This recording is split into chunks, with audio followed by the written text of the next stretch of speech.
I was acting like, what I'm saying, we haven't been here in a long time, but we have been here in a long time. It feels like it's been a minute. But anyway, welcome to Three Black Guys with the Mic Sputters in the building, along with Lamont Hayes and my man MJ Scales. We got a lot to discuss tonight, so we are excited to get into it. Let's start with Black is King.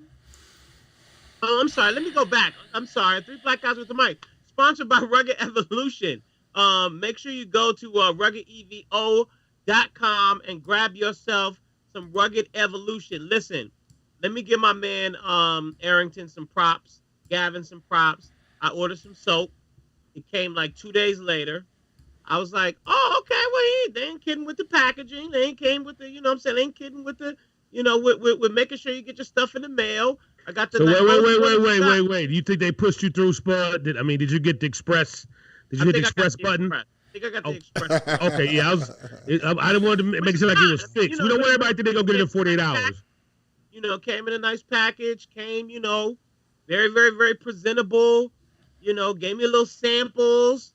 So I was like, okay. What was it? What did you order? You ordered soap?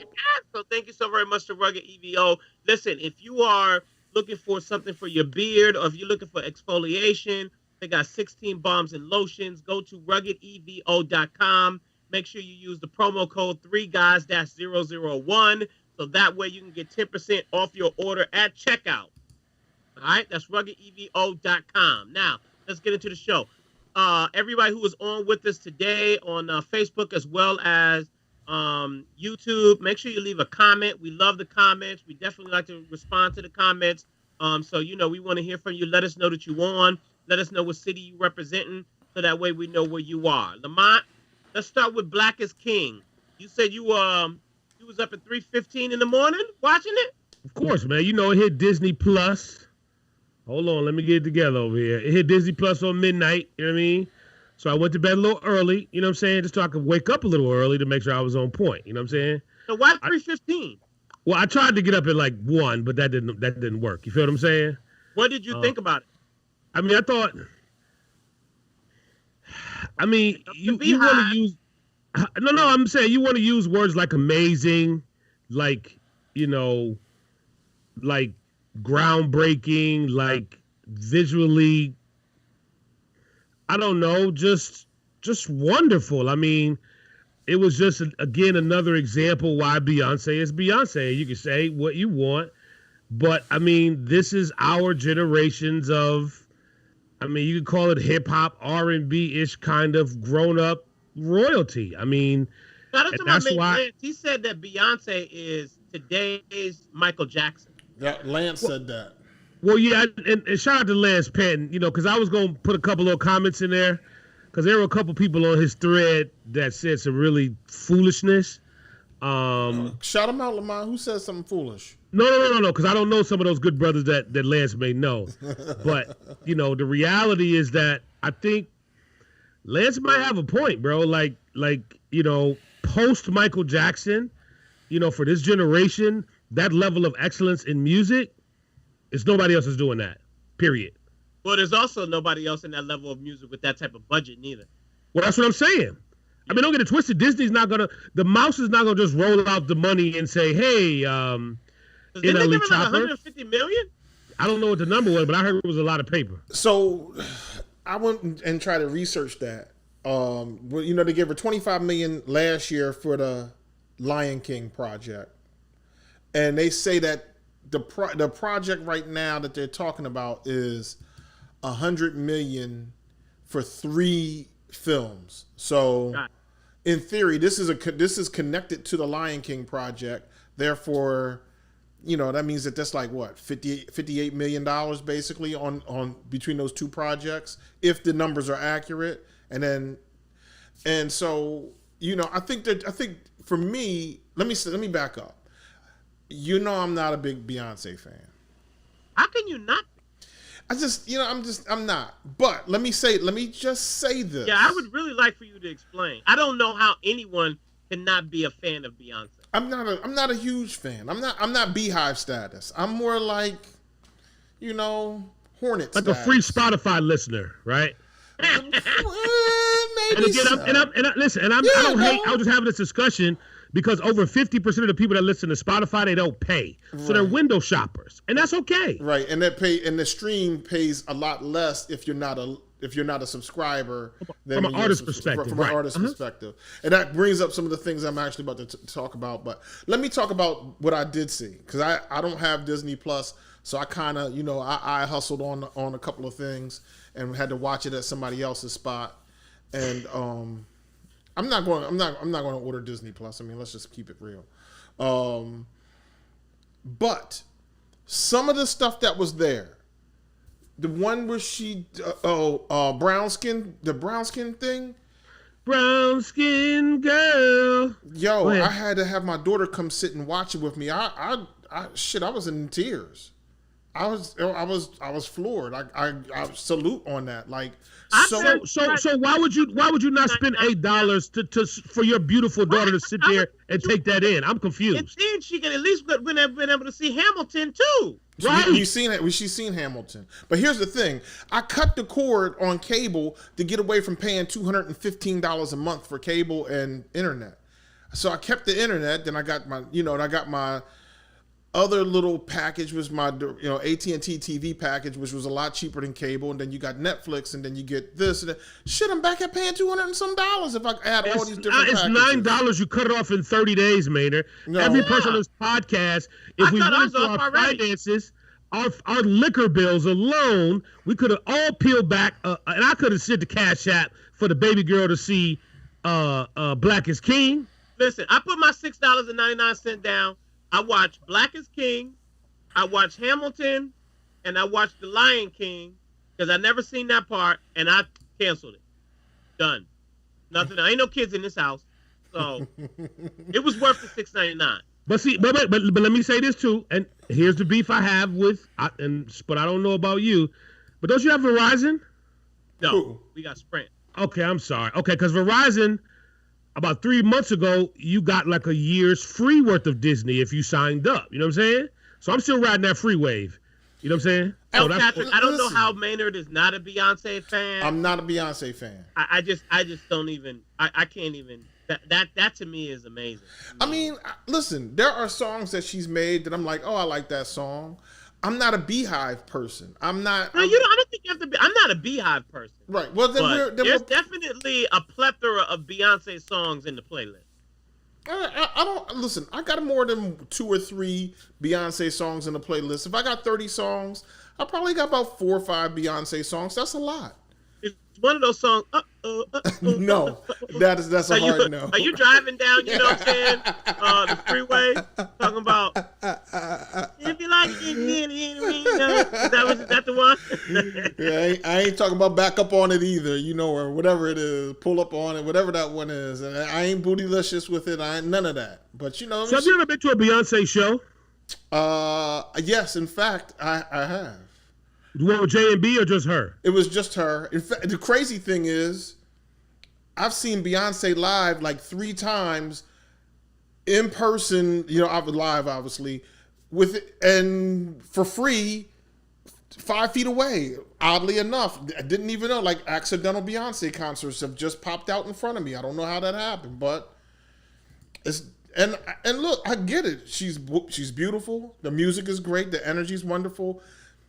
That's not that music, you know what I'm saying? I don't, that music ain't for me necessarily. I don't think that it's bad. It's just not my thing. So can I get a commitment on the podcast? But I'm gonna leave this alone. So Maynard, if I sponsor 1 month of Disney Plus, will you let that pretty baby girl that you have sit down and watch Black is King? She gonna see Black is King. I mean, that's what I asked you. Can we get that commitment from you? You don't even have to sponsor it. It's gonna happen. Don't worry about that. Listen, this is my thing about let me Black is King. I'm not a Beyonce visual fan because I kind of think like she kind of has the same type of visuals. All the way going back to Formation and, that 8mm film style, which is fine. I mean, that is what it is. I'm not a fan of that. But first, for a Black woman to have an entirely all Black cast, there's not one white person in the thing. There's not one white person nowhere to be found at all. And for Disney to give her the money to have that type of visual, first of all, to be able to use the Lion King, to be able to back that particular type of visual, because it's heavily African. I mean, True. Heavily African. It is amazing to see, not just for, you know what I'm saying, your daughter Maynard, but for, because I know that you're really a big stickler on having your daughter see Black women represented in a very high level. This breaks that barrier to no end. I mean, it is amazing. I mean, and I almost fell asleep on it too, Michael. But just to be able to see that level of thought process, costume, choreography, money, budget, time, energy, story, blah blah blah blah. I'm going with Lamont. I'm going with Tyrese, and I'm not a Tyrese fan, but Beyonce did that damn thing. So I got one question. I'm done with this. After watching it as well, I just have this question, and we've all seen it, and I'm just wondering what happens in 10 or 15 years when Blue starts dating, because she just looks like we're all beneath her. I said to my wife, I said, you know what? I really want Blue to have a seat a little bit. I mean, Blue just looks like she's like, I'm bothered. She just has that look, and I'm thinking, what little boy is going to want to take her to the prom? I don't know. I ain't in that one. Might not be a little boy in 10 years. Oh Jesus! Next.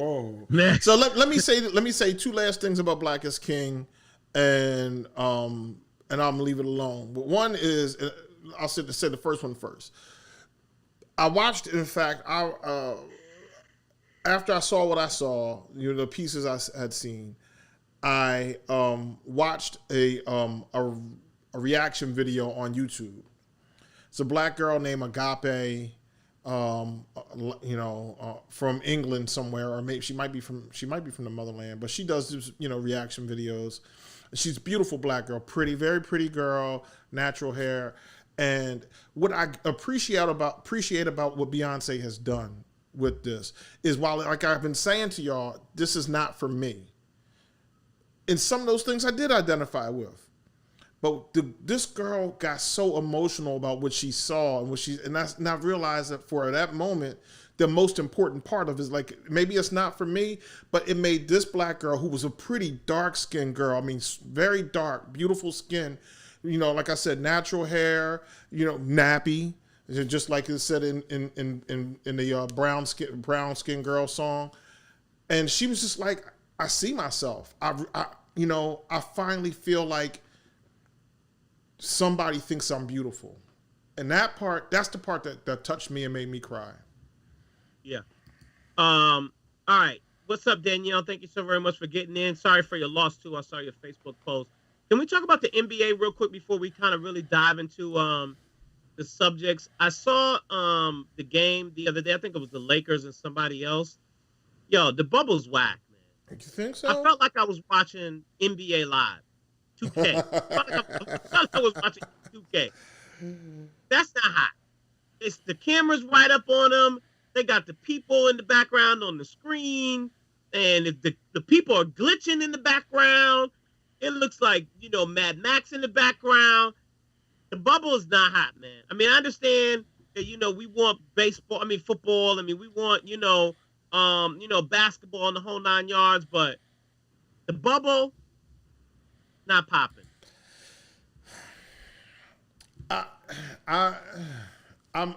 Basketball is my favorite sport to watch. It's not as exciting. I think what I missed the sound, right? You missed the boom, doom, doom, doom, doom. Like the music is there, and then you hear the crowd above the music a little bit, and you hear the cheering, and I miss it. It's too quiet. It feels like I'm watching although the athletes are still athletes, the feel of the game is like a really good high school game. Like it's empty. There's not enough sound, not enough noise. And so it doesn't keep my attention. I gotta admit. Yeah, I was like, sorry, LeBron, but I'm out of here. Second of all, with the with the Black Lives Matter shirt, loved it. However, starting to do a little bit of too much on the Black Lives Matter. Listen, I'm glad that, you know what I'm saying, we are bringing awareness to the cause and the energy of what's going on with Black lives.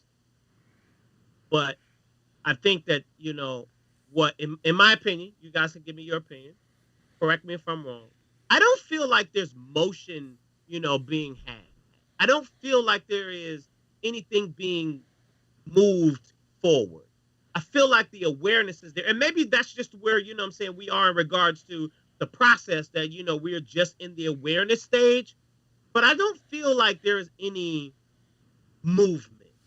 I feel like there is just a bunch of conversation. And that's one of the things I want to talk about later on, about how to talk about race in America. But am I wrong? Or, I mean, you know, are we just like, are we having too much awareness and apparel? I'm thinking about how much did it cost to print all those T-shirts?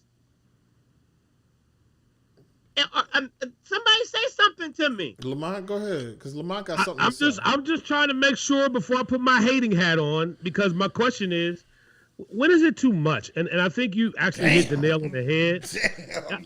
I feel like we're in a big BLM promo campaign, like the marketing campaign. You know how it rolls out with the T-shirts and the hats and the. It feels like Black is King. Yeah, you feel what I'm saying? And it's like there's no meat on the bone. And again, what you said about the NBA, just like all of the sports, here's the real reality. And I understand we're in a capitalistic society, but it's not going to work. We're still in the middle of a pandemic, and we're trying to act like that we're not. So, of course, and actually I'm glad to hear you say that the sports is not just about the people on the court. It's about the fans. It's about the hot dog person. It's about the peanuts at the Yankee Stadium or Tiger Stadium or wherever you play. It's all those things put together that's what makes sports. So no matter how we try to slice it and dice it, it doesn't matter. And for me, I don't necessarily need to be going to a sports event, whether it's physically or on my TV or on my internet, to be preached at about Black Lives Matter. Yo, leave that shit outside. But that's me. So I think the NBA and them trying to be overly black, you know, it's like, how much blackity black do we need in our sports? And then here we go too, and you're right. I was trying to hold back, but goddamn it, I done let 3 curses fly. We just doing whatever anyway, so why not? But it's like, it's a whole lot of talking, but there's no real substance. There's nothing that's being done, and we can talk about from a legislative level, from a level, in my opinion, that really, really matters. But we got that marching down. We got that humming. We got that down. We're going to have another talk, and we're going to have another town hall. We got that down. But we're not really moving the needle beyond that. And to me, it's just a bunch of foolishness.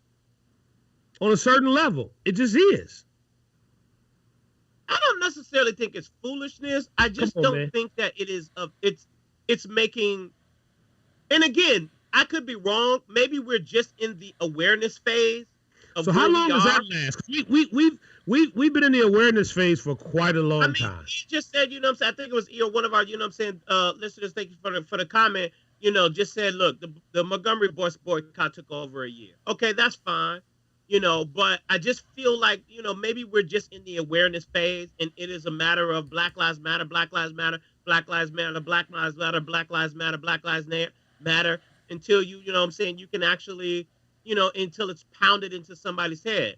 However, Black Lives Matter is out there from an awareness perspective, but Breonna Taylor still don't have any arrests made in her case. So it's not like things are not still going on with police brutality. Those things are still happening. And not that these things are going to stop in one day. Not that these things are going to be an overnight situation. I am honestly very, very, very impressed, proud, and very, very, very happy at the fact that people are continuously marching, even without the media, and people are still trying to make, you know what I'm saying, to get the point across. I just don't know where we're going with it. So, Maynard, I'll throw it to you, and then we can get into the show. Y'all wrong. That's all. Y'all both wrong. So what it really comes down to is, similar to the bus boycott issue, it takes time for a change to occur. This, in fact, is faster than any change that we've seen before. And so much of what we're seeing is the pressure of Black Lives Matter and other organizations, that they've been able to bring pressure against a lot of the systemic racism of America.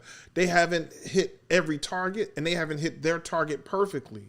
But the scatter shot or the buckshot of the shotgun has been able to push a lot of things. Now, let's consider this much. What has it been able to push? Because well, I mean, we can start with the small things, right? People are like, oh, the monuments is not that big of a deal. The monuments are a big deal.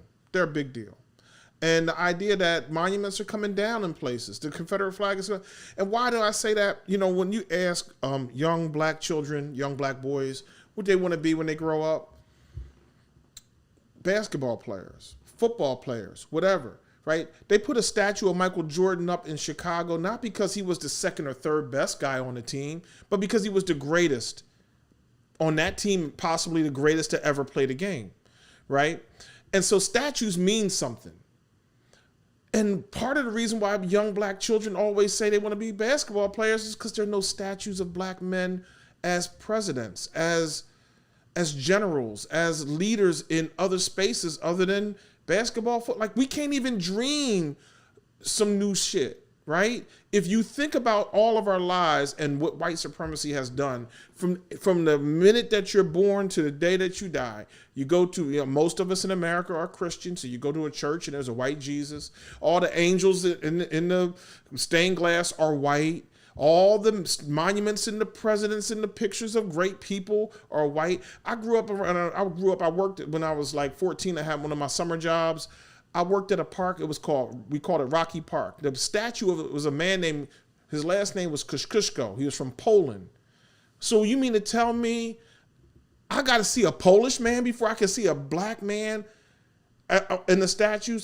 And it was in the Polish community, right? So it was a big deal and gave them pride. There's a big, not right around the corner in Little Italy from where I grew up, there's a big Christopher Columbus thing, and they get all bent out of shape. Christopher Columbus, because it brings pride. And we got finally Dr. King's statue. But those things are important. Then the other things that are important, that there are companies now, at the very least, giving lip service at least, but quite possibly trying to make changes in how they hire in diversity scenarios. And so much of all of this, 2 years ago, 4 years ago, 5 years ago was, shut up, y'all stupid, y'all don't know what y'all talking about. There's no such thing as systemic racism. There's no, Colin Kaepernick he's just not a patriot. Now all of a sudden, the tide has changed where our voices are being heard. So the question becomes, what is it that we want to have be the final say? And that's still populating. And that's not the fault of Black Lives Matter.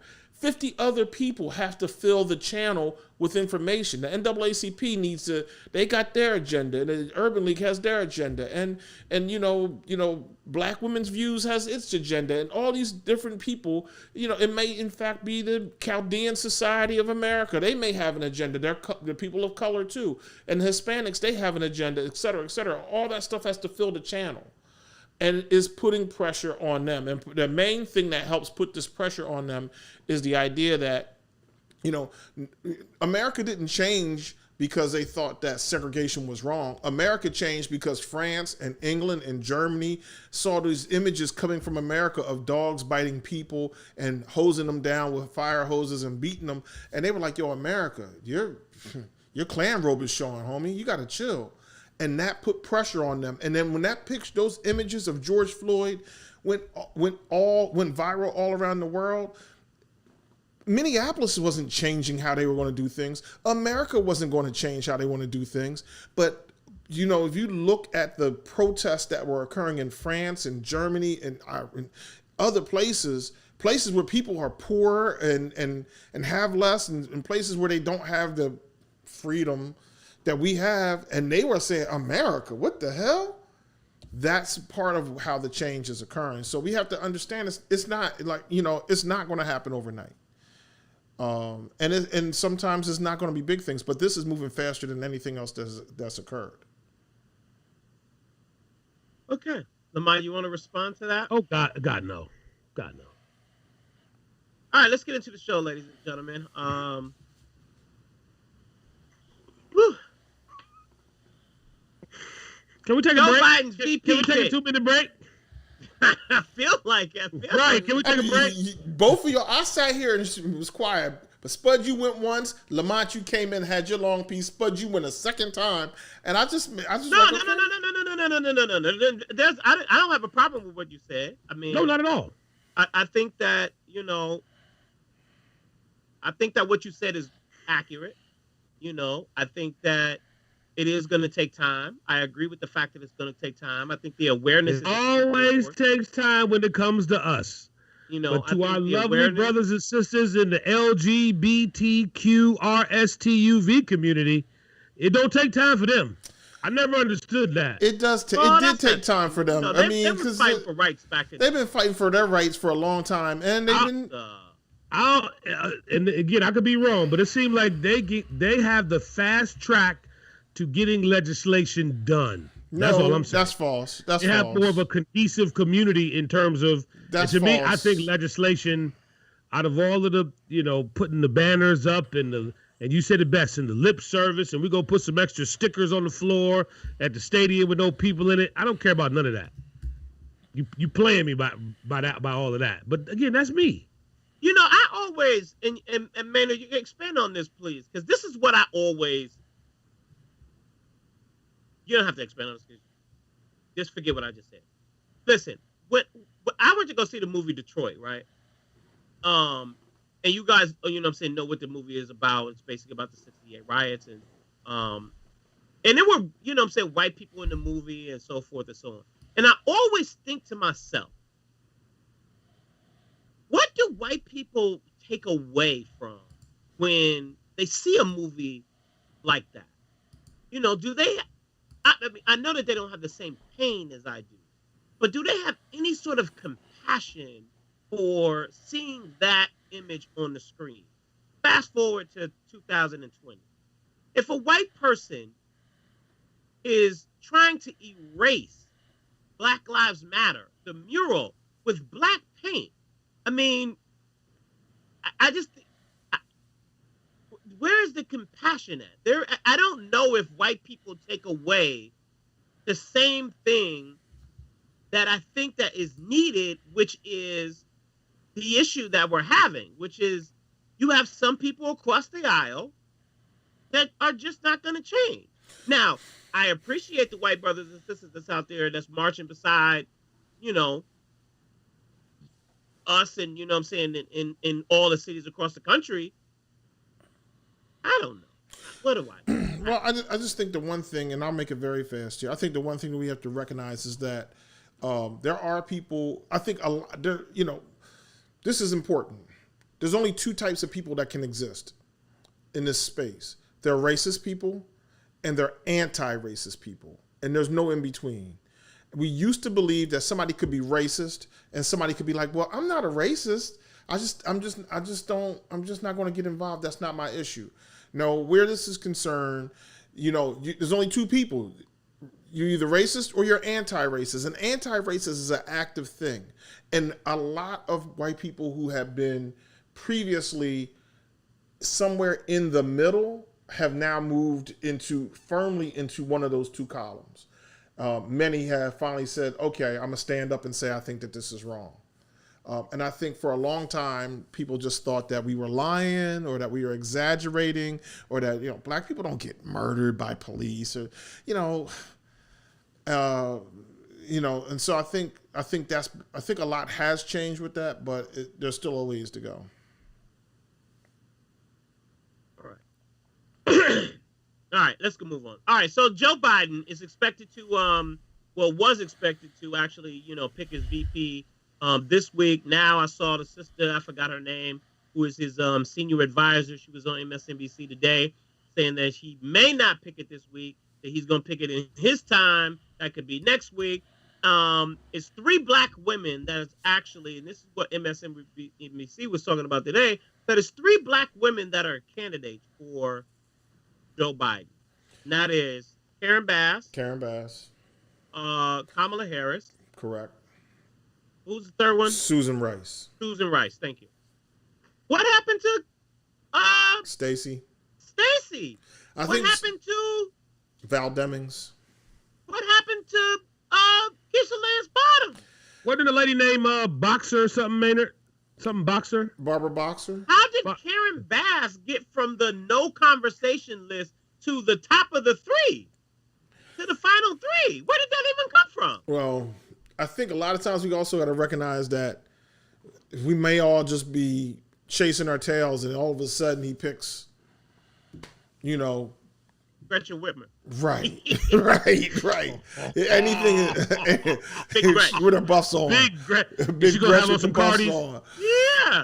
So, because this happens all the time, right? This happens all the time. They talk about this person. It's going to be, and all the analysts or something. And so a lot of what happens is they need names. And they throw it, and somebody from the campaign leaks the name to a reporter that they like and trust, and that reporter then turns around and says, I have on good authority from a high-ranking source in the Biden campaign that Karen Bass is being considered.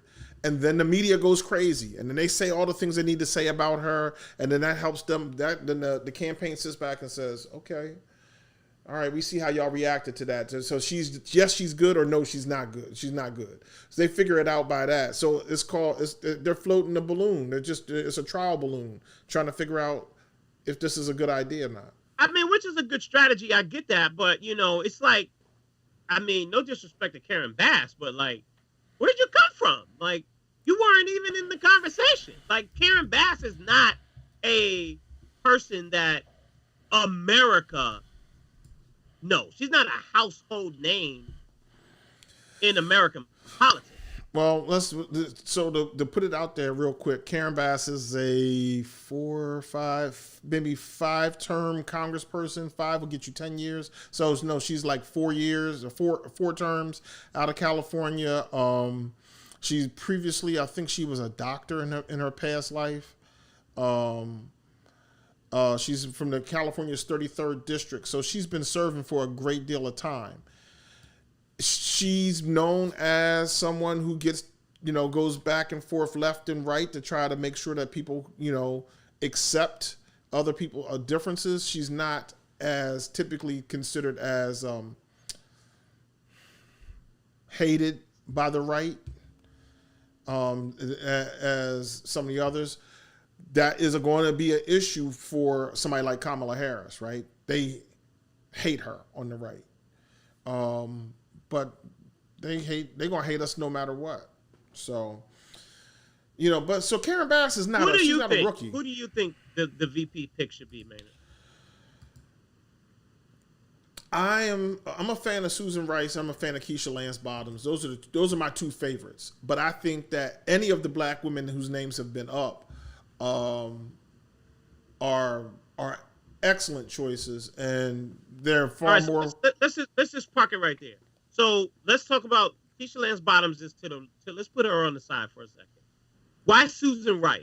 What is it about Susan Rice that you think is a benefit to Joe Biden? I think that Susan Rice has been in the room where the big decisions have been made where foreign policy is concerned, and she has that pedigree of experience where she's dealt with face to face with other nations. She's had to go in there and have this difficult conversations with, England or Russia or whoever it may have been in the past, and she's a pro at that, and so I like that. I like that from her. She also is a very serious minded person as far as there's no frivol in her. She, I love Kamala Harris, but we also recognize that Kamala Harris we've seen her dancing and we've seen some of the fun things that celebrates Black life. And I love that. But, So you don't want to see her do the electric slide or I don't. Or the wobble. I mean, not on that stage, but in other places. He can't do the can I wobble. ask you a question? So a black VP can't do the wobble? So let me ask you a question. So here's what Maynard is saying, is that the Prime Minister of Pakistan does not want to talk to somebody named Vice President Keisha. Is that also what you're saying, Maynard? No, I didn't say that. No. He said he likes Keisha Lands Bottom. I know, but I wanted to bring Keisha back and say, Keisha? Right now. Okay. Right. So what you got to say about Keisha? I'll say this about Keisha real quick. She's an executive, right? We often talk about, we got senators, we got Congress people, but they don't usually have executive experience.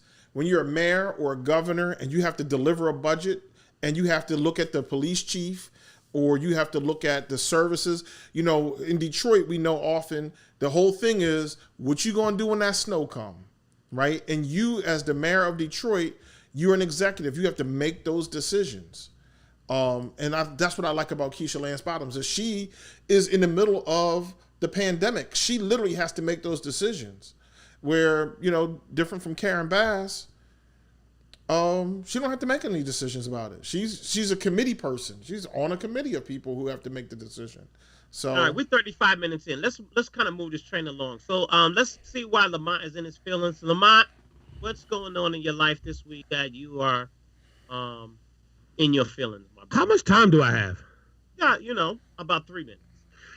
I mean, both of you two, you said a couple of things that kind of bleeds into why I really was in my feelings. I was reading an article yesterday about this $600, this unemployment insurance thingy, whatever it is. And I was reading about how the number of, I guess also the eviction legislation has been lifted and the projections of how many homeless people are going to be because of this $600. Through the roof. And I'm looking back and forth and I'm looking at Nancy and I'm listening to Donald and money-making Mitch McConnell. And I'm just saying to myself, where's the compassion? Because this past February when I was in L.A., my last time being in L.A. for the Grammys, I had a very famous artist who has a criminal history. And we had to go downtown and check in at the police before we hit the Grammy stage, right? And downtown, there's like a whole row of homeless people. I don't know what you call the area or whatever. I mean, there were just tents everywhere. I mean, and these tents were there like, you could tell that they had been there. You know what I mean? Like they were, and some of them were actually very nice in terms of, I guess, how nice a tent can be. Los Angeles has the greatest population of homeless. What'd you say, man? I was just saying Los Angeles has the greatest concentration of homeless population. Yeah, I mean, when I say I had never seen anything like that, and it's like seeing something or reading about it, online or whatever, or in a story, and seeing it face to face, it made me think about that, and it made me think about all of the people that are out here with this $600 that they really need to pay that rent, with that whatever it is that they need to do. It's like, we got to find some compassion in here, bro. Like, I'm really in my feelings, like you said, about just, even Maynard, what he didn't want to say about the whole thing about the vice president. It's so much theater going on. It's so much television drama. And there are people that are really out here suffering, bro. We're in a pandemic. Some people can't go back to work. And they don't even want to give these people any protection to make sure they're not on the street. So I guess if anything else, I'm in my feelings about that this week, man. It's like, what are we really doing out here? Like, it's even with the whole vice president and who Joe Biden's going to pick. Look, Joe, you've actually got the best strategy. You need to be like Floyd Mayweather. You can't outbox certain people. You can't do that. Just stay in the basement, come up with a little theater. Let's get you in, and let's figure out how we can fix some of this, man, because it's people that's really hurting out here, man. And it's starting to take a little bit of an emotional toll on the big fella, because I was like, man, my wife, we fighting about the renovations going on in my house. You know what I'm saying? And these people ain't got no cribs, the big fella nowhere to has live. it hard. So that's all I got, man. All right, let's move on to Care or Don't Care, ladies and gentlemen. These are the news stories that we possibly care about, or if we probably don't care about. So if you're on with us live, we want to know from you if you care about these news stories or you don't care about these news stories. Mike Tyson fighting Roy Jones Jr. Care or don't care? Nobody cares about that? We're in a pandemic, Mike Tyson Spud. back in the ring with Roy Jones Jr.? We're in a pandemic, my guy. Who The cares? funny That's part the is, reason why they're doing it. I don't care. I don't care. Who do you think is going to Oh, win? Who do you think is going to win? man. Who do you think is going to win? Well, Mike Tyson gonna slaughter him. What? Roy gonna dance on him though. That's what I just said earlier. This is about the electric slide. You know, the one Kamala Maynard said it. Do the Kamala dance. That's all this is. What about what's his name? Who? Tamar Braxton and We TV done with each other. Care or don't care? Lamont? I mean, I just say everything has a beginning and an ending. Everything. And that's all you can say. She had a good run. Okay. Anybody else care? No one else cares about it? We know Maynard doesn't care. You know I don't care. I don't care nothing about no camera. Yeah. That's a whole lot. How you do it? I'm supposed to swipe right, or I swipe left. I don't know. Is possibly going away September 15th. I know you got to care about that. Of course, that's my entertainment. And you know what? I'll say this. There was a study that said about how social media is such a depressing place. That's the reason why TikTok has surged in the past several months. And it's true. Twitter's depressing. Facebook is super depressing. I mean, Instagram is starting to lose a lot of its luster. Say again? Not to anybody who's live with us on Facebook. No. I said overall as a platform. Let's keep it a buck. You know what I'm saying? We know what Facebook is. Facebook, you get your good pockets of anything, of some good content, some good entertainment, including us. But overall, it's a very depressing place. I don't know, man. I've discovered that Twitter is giving me life here lately.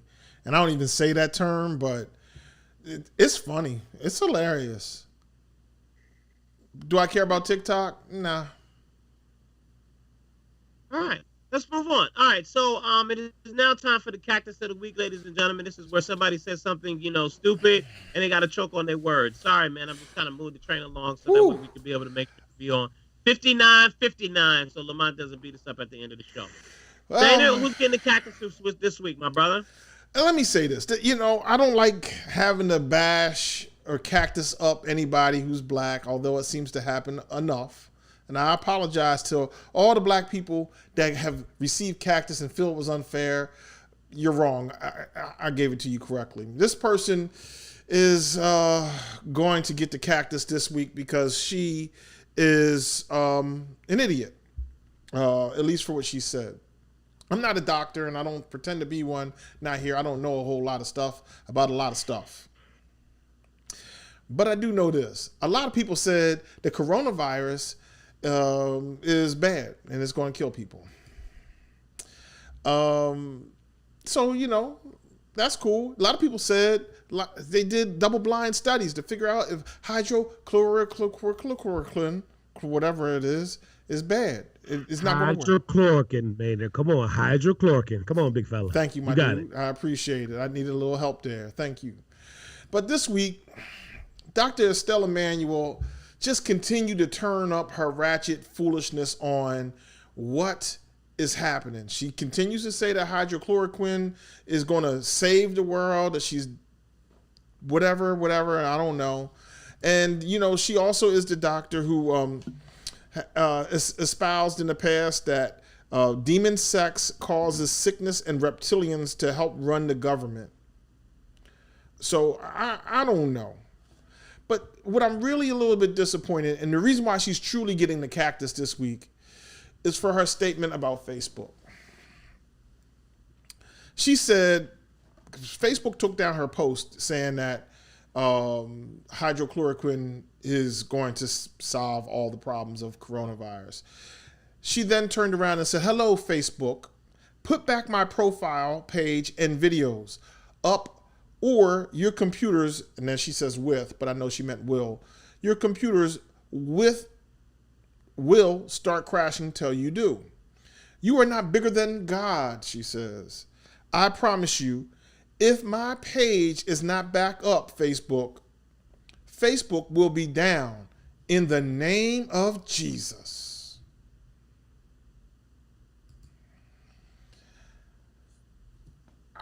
At the time of the show, I tried to reach out to Jesus' representatives for comment. They were unavailable. But I'm sure that Jesus don't care about your Facebook page. Why'd you have to bring Jesus into this? He has nothing to do with your Facebook page. If you have not sent Jesus a friend request, send him a request, ask it, hit him on Messenger, get in his DMs, but I'm certain that he is not going to bring Facebook down because they won't put your page back up. And I'm going to need you to shut up and take this cactus.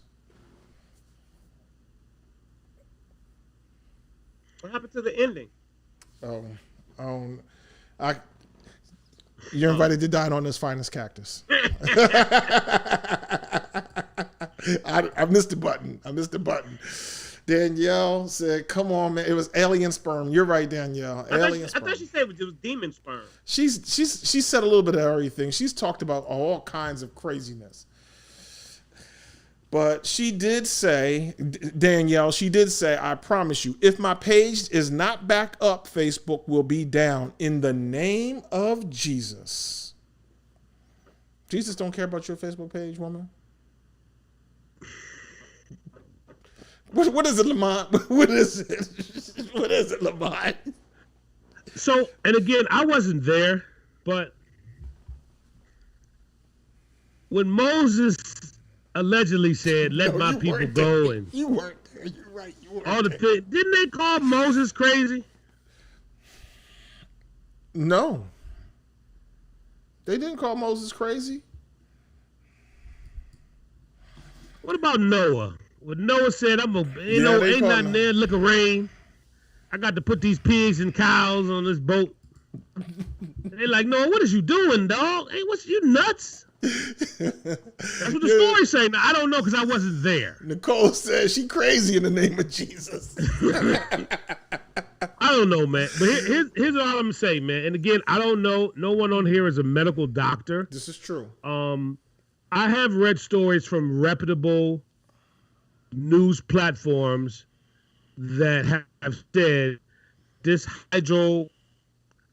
whatever, and you know what made it? Now I'm all over the place with it. That certain doctors outside of the U.S. have used it for the virus, and they have had some success. Whether that's true or not, who knows? And again, I think that goes back to, and I should have brought this up too, but I was watching John Oliver, and I don't know what we had on time, Spud, but you know, he had a segment about education and history and how we don't get the whole story. And I think on so many different levels, you know, what I didn't know is about George Washington and his 100 slaves. And we were told that once he died, that the slaves were freed. But I guess allegedly that was a lie because he made it to where until his wife died, then they were freed. And a lot of them passed away before they got to even that stage. So it's just so much that we just don't know the whole story, bro. You know what I mean? And again, I'm not a doctor, and I was told, or I read that there have been a lot of success with that particular drug in India. And again, that could be a lot too. Who knows? Well, let me just add one last thing. And demons do need sex, my guy. So that's how demons reproduce, right?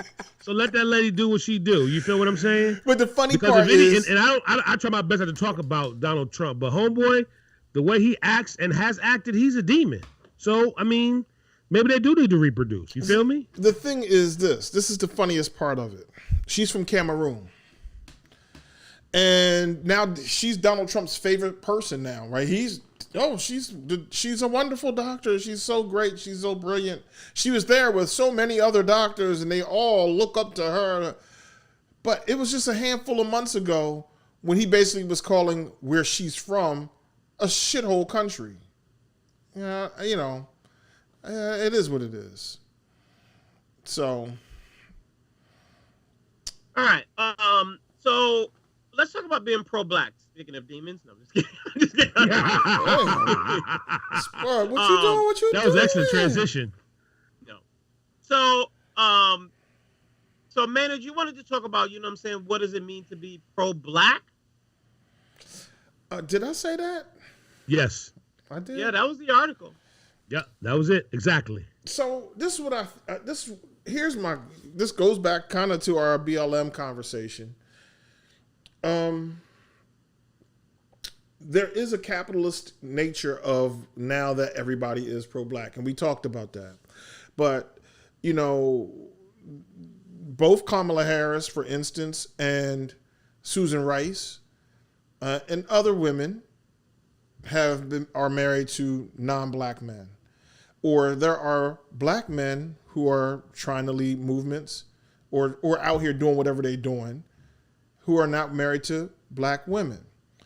And then we rally around. So one of the things that we haven't talked about, we haven't revisited, and I don't know the last time we discussed it, but there was a moment in time where everybody black showed up to support our brother, Byron Allen. And we became very pro-black in that moment because he was going up against the evil Comcast. Oh, Comcast, no! Everybody wanted to be all in for that. What people have forgotten is Byron got what he was looking for. Did he come back and see us? Did Byron come back and check in on us? Did he add those black jobs? Did he create new black programming? No. And so in some respect, I'm trying to turn this conversation around. Like, is it enough to say we showed up and gave him support? Our community showed up. The Breakfast Club gave him the big interview, Charlemagne and them talking about that. He has some very poignant pieces that some very important things that he did say, some amen moments. But what did he do? If he wanted us to be pro-black for him, what did he do for us that was pro-black other than leave the scene and go home with his white wife? What's wrong with having a white wife? It's cool. I'm just saying, why did you come all the way over here and get down with us when you ain't been down with us? Yes, sir. Hold on. The chair would like to recognize. Okay. You know what? I can answer that. Okay. Because we are the only community that will allow other people to come in and use us. That is just it. That is the bottom line. It goes back to the initial conversation that we had at the top of the show, which is it is fine to be able to have all of these black athletes, like you talked about last week, and Stephen A. Smith, knowing his own power, and you have all these black athletes out here basically saying Black Lives Matter, Black Lives Matter, Black Lives Matter, and the people who hold the keys, those people who are in positions of power, basically say, let them have their moment. Let's be quiet. Let them do their thing. We don't want nobody around here stirring up the good nigger. Let's just do our thing and just keep it moving. That way, we can say that we allowed them to have their space, allowed them to have their microphone, allowed them to have their time. But there isn't anything behind it. And I agree with you. I think it is really, really, really messed up. Regardless if you go back, you know what I'm saying, home to a white wife or a black wife. It is really unfortunate, especially we're going to talk about, you know what I'm saying, your point about Byron Allen. Like, you basically came and you basically was like, yo, this is it. Oh, yeah, I'm being, you know what I'm saying, taken advantage of. I need my people. Mr. Spence, OJ Mr. did Spence. the same thing. Mr. Oh, Spence. my God. They're trying to lynch me. Oh, my God. We're going to reclaim Help me this time, out. Mr. Spence. I'm black now. Mr. Hayes, the chair recognizes Mr. Hayes. Sir, please, Mr. Hayes, 2 minutes. And see, that's why I love my Jewish brothers. Okay, you know we're done with Mr. You know why? Because they don't play that, Spud. Nick Cannon used a savage word, and he was spanked so bad in 72 hours. A week later, he writing a check to the Jewish community, whatever it is, in his X, Y, and Z. He gets taken off of here. He's put in check immediately. What do? We put an extra patch on our uniform before we go out there and play basketball in an empty facility. We got work to do, bro. And it ain't about putting, some sort of mural on the ground or we shall overcome. Yo, dog, we got to figure something else out. That didn't work. No real change in that. It feels good. I mean, I just think that it's a matter of, I think that somebody at this point, whether it be, I like what Tamika Mallory is doing. I like what Ice Cube is doing. I like what Colin Kaepernick is doing. I like what, they're doing. But I think that there needs to be. I remember when Farrakhan used to bring all the hip hop artists to Chicago and have them all sit down and say, "Yo, this is the situation."